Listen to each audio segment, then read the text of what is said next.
Okay. Hey, good morning, everybody. This is Christian Baldwin with Black Diamond Mergers and Acquisitions. Hope everyone's doing really well today.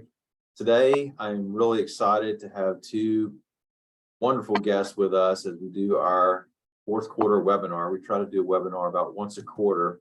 And today, I am pleased that we are here with Clayton Hamilton and Terry Prentice. Clayton is the Chief Financial Officer for University of Arkansas Athletic Department. And Terry, I think you might possibly have the longest title of anybody I've met in a long time, so I hope I don't get this wrong. Terry is the Senior Associate Director for Athlete Brand Development and Inclusive Excellence. Did I get that right? You did. You did. Okay. All right. Great. Well, Black Diamond, of course, we do mergers and acquisitions, and today we thought we'd take a little bit different slant to it and discuss the business of the sports world in general. And of course, Terry and Clayton are definitely experts in the collegiate athletic field. So we're going to talk a little bit about first the state of the union, if you will, at Razorback Athletics, and then after that we'll have a period of some Q&A. So we're going to do about 30 minutes of content, and then we'll have about 15 minutes of Q&A for anybody that has any questions about anything that comes up today. So again, I'm excited to kick this off. Clayton, I'll turn it over to you if you'd like to take a few minutes. I'm sure the audience is dying to know the state of the union at Razorback Athletics, and looking forward to hearing what you have to say, and then we'll loop Terry in for some NIL and other business-related topics. Okay, well, thank you, Christian. Appreciate the opportunity to join you this morning, and good morning to everyone. Just maybe a quick background on myself. I'm a native Arkansan, grew up in Little Rock, went to school here at the U of A in the early 90s, landed in the business school, accounting major, got the end of that degree and had to make a decision on how I was going to navigate a career path. Decided to pursue a master's degree in sports administration, combine the accounting finance with the sports administration, and carve out a career in the sports industry. That started in professional sports. I was with the Cleveland Cavaliers, the Dallas Cowboys, were my first two stops in the sports industry. Then I've spent the last 2 decades in college athletics, first at Florida State, then out at the University of Colorado. Then I've been back here at Arkansas the last 13 years. So certainly a perspective of the business of college sports. It's really been crafted through those stops on 3 different college campuses, 3 different, Power 5 conferences. So what I thought I would do is I'm going to share, some information, and then certainly happy to stop at any time, answer any questions that you might have. But just to walk you through this slide right here is actually a publication PwC puts out typically each year. It just highlights the revenues over a 10-year period in the sports industry. So what this illustrates in the last decade, we've seen throughout the sports industry in the North American market nearly a 40% growth in revenues, focused primarily in 4 different areas. It's media rights, gate revenues, which would encapsulate ticket sales, sponsorship opportunities, and then merchandise sales. And then what is really illustrated over this 10-year period is the shift in the economics in the sports industry, more revenues being generated by these media right contracts. And you probably read about a lot of these in the headlines throughout professional sports and college athletics. But in this past decade, we've seen more of the revenues shift. A decade ago, it was primarily the gate revenues, the ticket sales. Now in 22, 23, more of these revenues being generated through these media rights agreements. To drill down just into college athletics, we're still looking at 4 primary areas of revenue. Here at the bottom of the screen, just illustrated they might need to mute their microphone, but the bottom of the screen illustrated, ticket sales and donations are the primary revenues in college athletics at this level, driven, primarily through your football ticket sales, men's basketball. What I often share for Razorback Athletics, we're the beneficiary of being strong with our football program, men's basketball, then a baseball program that generates a high level of ticket sales and donations as well. What starts to differentiate programs at this level of college athletics is certainly the size of your venue. For Razorback Athletics, our football stadium being right about 76,000 seats. Certainly if you follow college football, you see a number of venues that are 100,000 plus seating capacity. That's really going to start to differentiate programs at this level of college athletics, how big a venue and how strong a ticket sales and donations you have for your program. But for Razorback Athletics, really the lifeblood of our program is ticket sales, donations. Again, back to our football, men's basketball, and baseball programs. There on the upper right-hand side of this slide, sponsorship agreements are an important part of our revenue. Nike is our apparel and footwear provider across all 19 sports. CLC is a company that manages the licensing agreement. So anytime a third party wants to put the Razorback marks and logos on merchandise, they have to agree to terms through CLC that negotiate these agreements on our behalf. Then Learfield is a third party that we have a multimedia rights agreement with. They guarantee us revenue and then in turn go out and sell sponsorships to the different entities that want to sponsor our program, use our rights and logos. If it's on radio broadcast, signage in our video, or in our venues, internet, social media, Learfield manages all of these rights agreements for us. And then you have the media rights agreements, for us primarily through ESPN and the SEC network. So within college athletics, we package these rights through our conference that negotiates the agreements for the regular season broadcasts, again, primarily through ESPN, SEC network, and then postseason rights agreements are handled through the college football playoffs, the different bowl game agreements, and then the NCAA postseason championships. So NCAA manages all the postseason rights outside of football, which are managed through college football playoffs and these bowl game agreements. Just to drill down a little bit further for Razorback Athletics, we're roughly a $140 to $145 million annual revenue for our program. We're forecasting that to increase over the next 5 years to the $150 to $155 million range. The media rights agreements through the SEC, through the NCAA represent roughly 35% of our revenues. As we look back, we've seen this increase, primarily through the SEC network.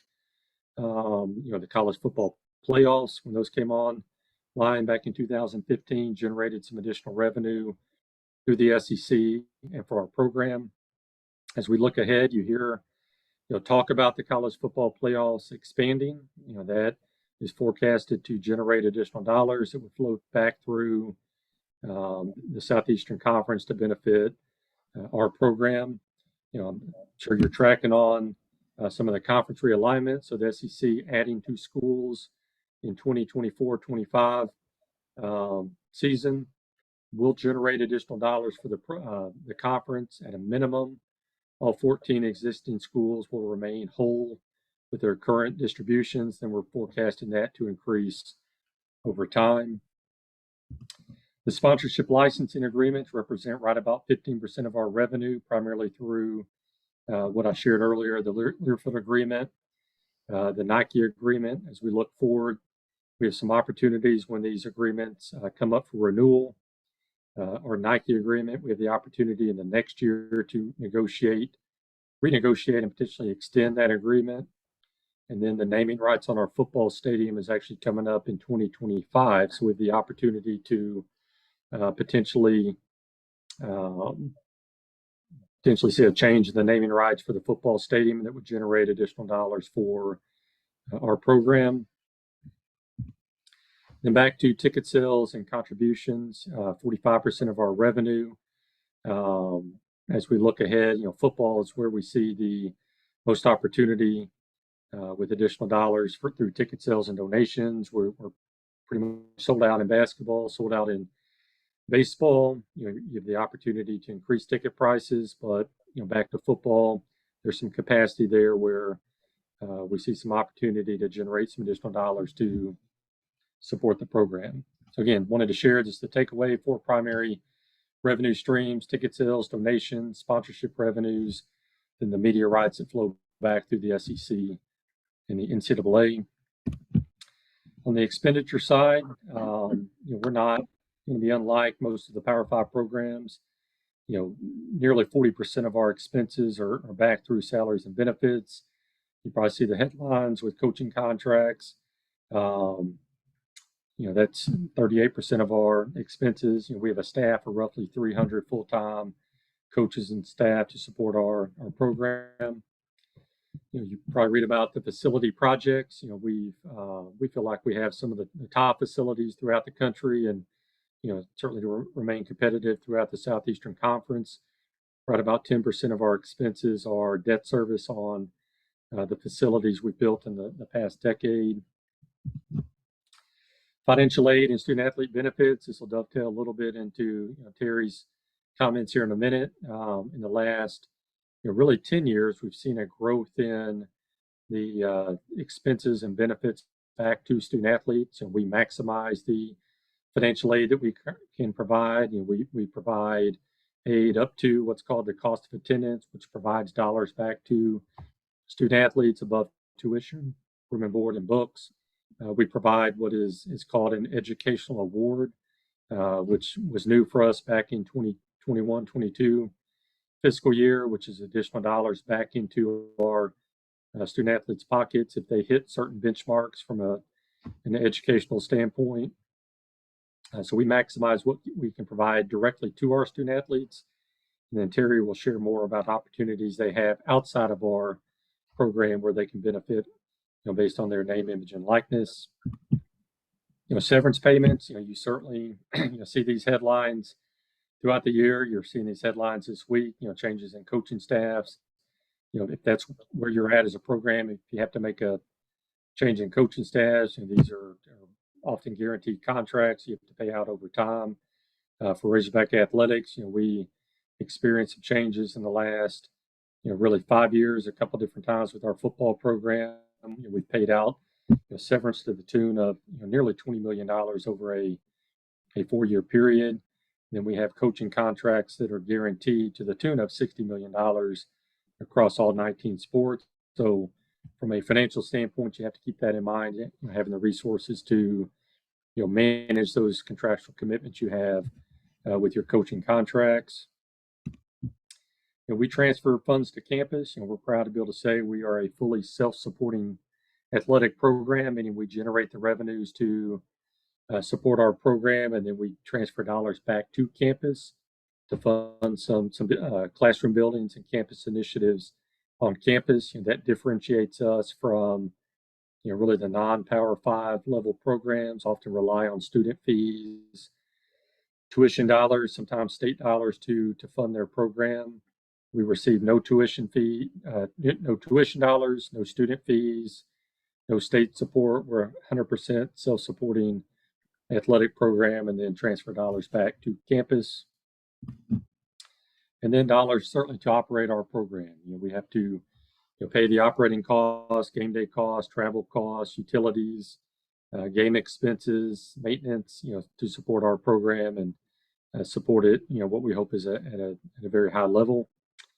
So that's the quick snapshot of the expenses for the athletic program, again, which I think you would find to be common throughout, Power 5 level of college athletics. And I wanted to share just real quick and back to that beginning slide, you talk about media rights, kind of changing the economics of the sports industry. I wanted to share, I won't go through all the history, but there's 3 really important legal decisions that have happened in the last century that have kind of set the stage for the business model of sports broadcasting agreements. If you go back nearly a century ago, there was a legal decision that enforced what was an exclusive contract at the time for a boxing match, that enforced the exclusivity of a contract. There was another decision that ruled the home team controls the commercial broadcasting rights for their home event. And then, for those on the call that may be able to remember back into the 1980s, there was a period of time the NCAA controlled the number of football games that were broadcast, the number of times you could be broadcast throughout a season. There might be a game or two on the weekend. Your team might be on TV once or twice during the season. There was a 1985 Supreme Court decision that ruled that the NCAA's constraints of those television broadcasts was an illegal restraint of trade. So that ruled in favor of athletic programs being able to package their rights through conferences to negotiate some of these network agreements. And as you've seen over the last, really 4 decades, these TV networks emerged, the distribution of content change over time through the different cable bundles now, throughout streaming, throughout the internet. You combine that with the demand for live sports, really has changed, how fans consume live sports, and the economics of the sports industry. And then last slide real quick I would share, this just illustrates the Sports Business Journal actually tracks the viewers for different broadcasts, throughout the year. This is the top 20 thus far in 2022. And the 23 out of the top 25, 18 out of the top 20 are sports broadcasts. And if you took that out across the top 75, 68 out of the top 75 broadcasts in 2022 were sporting events. Okay, so the demand for live sports is with us today, which is really driven and continues to drive these media rights contracts. So I will stop there, Christian. Happy to answer any questions on that quick overview of college athletic finances, and then we can share what Terry has to share as well. Yeah, appreciate that. Well, it's definitely evolved over the last, number of decades, right? Terry, let's get your perspective, if we can, on what it is that you do. Maybe just give a quick intro there, and then if you could tell us a little bit more about the NIL world, what's going on there, and how are you keeping up with all of the recent developments for the student athletes? Sure. No, happy to. Thanks for having me on today. Glad to follow Clayton. As always, it's great information. But just in short, I serve as our Senior Associate Athletics Director overseeing athlete brand development. And really that's a phrase in our approach to name, image, and likeness. So to quickly summarize, name, image, and likeness activity was actually prohibited for all collegiate student athletes prior to July 1st of 2021. Past that date, our student athletes have been able to earn compensation, again, based on their name, image, and likeness, meaning who they are and also their reputation as being collegiate athletes. So in years prior, a student athlete would not have been able to promote a product, really wouldn't even been able to do something as simple as release music or sell, their artistic expertise in terms of poems, or create YouTube videos that just talk about a day in the life of a student athlete. All those things were restricted under the guise of amateurism and being counter to what it meant to be an amateur athlete. So now student athletes may be compensated based on, a variety of factors, but they can now promote a nonprofit. They can promote a product at a local bank or a car dealership or a restaurant, an insurance agency.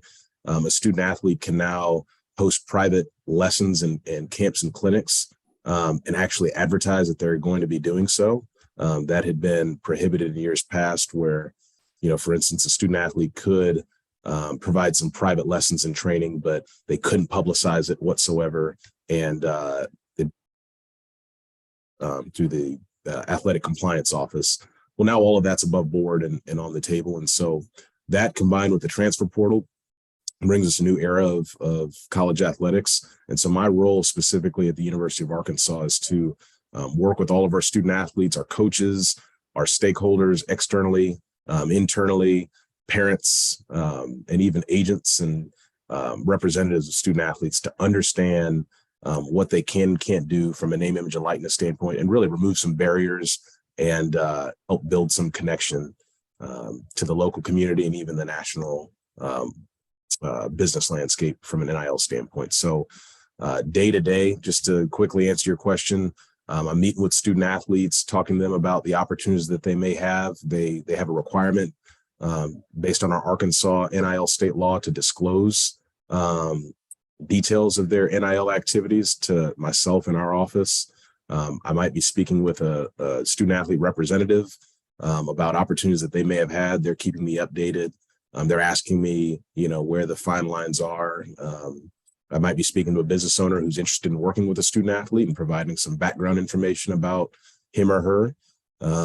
And we'll sit down and meet with our coaches to have them understand what our student athletes have been doing, what their student athletes have been doing, and also help them understand how this can impact them in the recruiting process and also the retention process in keeping our student athletes here. Because as you can imagine, we're in a very competitive and now name, image, and likeness has become a part of recruiting and retaining student athletes, because you want to prove that student athletes can have a favorable NIL experience on your campus and in your community. So just a quick snapshot on what we do day to day. And from then I'd be happy to really take any questions and then delve into them from there. Yeah, let me ask you a couple things that are that we see, maybe some questions like, in what ways maybe, Terry, have business owners really been able to leverage the NIL program is one question. I think a lot of business owners, as they want to grow before they exit or whatever, if they're just in a growth pattern, they're not quite sure what to do. How do they get involved? And, is there a certain process that they might go through that you would recommend? Yeah. And really we're coming up on a year and a half worth of data and knowledge and insight and really just best practices. But some quick, simple things that I've noticed, I'll use our local restaurants as an example. Really started doing this last fall. Wanted to sign a few student athletes from a particular team to an NIL agreement, and in exchange for the compensation for the athlete, their job was to promote the business on social media a few different times. But really, one of the biggest drivers from a business standpoint was to have an in-person autograph signing that was going to draw in all kinds of fans and draw in youth and have them go and take memorabilia to be signed, posters, just really anything that a student athlete could lend their signature to. And that'd be a way of driving traffic to the business, and on a day where they might not have had, a high volume of traffic otherwise. And I mean, outside of game days and game weekends, and this could have been a Tuesday or a Wednesday night. Also seen some businesses that really have wanted to grow their profile, such as community banks around the state, in drawing traffic towards their bank because they want a student athlete that they think that the state of Arkansas and the general public trusts, right? Student athlete that's successful out on the playing surface. They've also got a recognizable name. They've stayed out of trouble. They manage things the right way, and really they've just been a pillar of the community. Well, they're seen as being trusted, and so if they do business with this community bank, well, then they think that that'll draw others in to do business with that business themselves.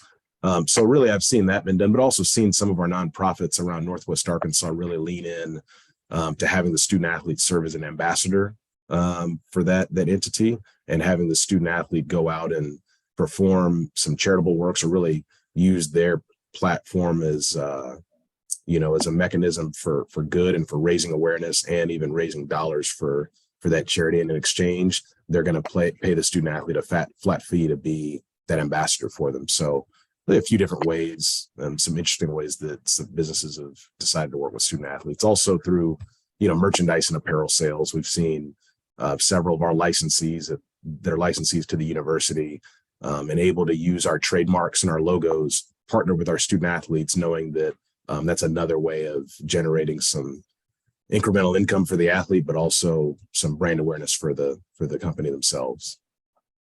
We see the big headlines, right?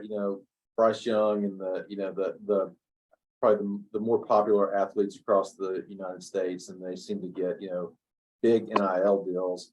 I'm guessing that's not the norm, though. I mean, what's kind of can any size business get involved in this? And is there sort of an average that you've seen so far across all of the collegiate community? Oh, absolutely. I think first and foremost, what you see in the headlines isn't always accurate. Usually rumors, innuendo, particularly in our conference, have a way of spreading. Because as I mentioned before, we're absolutely competitive. And the NIL market per se isn't regulated. We don't have one central clearinghouse that all the student athletes submit their agreements to. There's no one central disclosure platform that every institution has to use. We all use different mechanisms to have our student athletes disclose what they do. So again, typically what we see in the media, we take with a grain of salt, but know that the Bryce Youngs of the world and others are certainly going to be Quinn Ewers, the quarterback at Texas, are going to have considerable earning power just based on the brands that they represent. From an athletic standpoint, but what I'd say is every business can find something and some student athlete that can be scalable to them. We've had local restaurants that want to work in the fashion of just using gift cards and having a student athlete come in and exchange and providing them that type of compensation. We've had other businesses provide thousands of dollars up to tens of thousands of dollars, some up to hundreds of thousands of dollars. So we've really seen just about everything in the first year and a half. But what I'd tell you is, our young people are extremely charismatic. They're interesting, they're intelligent, and they're really learning how to interact with business leaders for the first time ever in this type of fashion, because, until July 1st of last year, our student athletes could, have some summer internships and could job shadow and do some things of that nature, but they couldn't actually get in and earn that compensation and really sit across the table from an executive at a particular business. So what I would say is you really just have to find what's scalable for your particular business entity. But our student athletes have earned, all kinds of varying amounts. And at the same time, they've been able to really, I think about our softball team. I think about our gymnastics team. I think about our men's and women's track and field programs, men's and women's basketball, baseball. I mean, you name it across the board. We've had a student athlete in every single one of our sports take advantage of his or her name, image, and likeness, which has been outstanding thus far. And I think that's a credit to them in trying to find opportunities, but also to the businesses in this community and keeping an open mind. That's great. That's great. Thank you. I'm going to go back to Clayton for one question, then we'll open it up to everybody that's here. Clayton, similar to a business that goes and needs a combination of debt and equity, what's that process like from a university standpoint when you're trying to figure out budgets and that sort of thing as you plan for the future? Is it similar to a normal privately held business that's going to a bank for a loan, or how does that work from your standpoint? And so for us, our debt, we have roughly $160 million in total debt, and it's tied back to our facility projects. And if you backed up, a decade plus, and we introduced a master plan, facility master plan, where we had a 10, 15, 20-year vision for some upgrades to facilities that were needed to support our programs.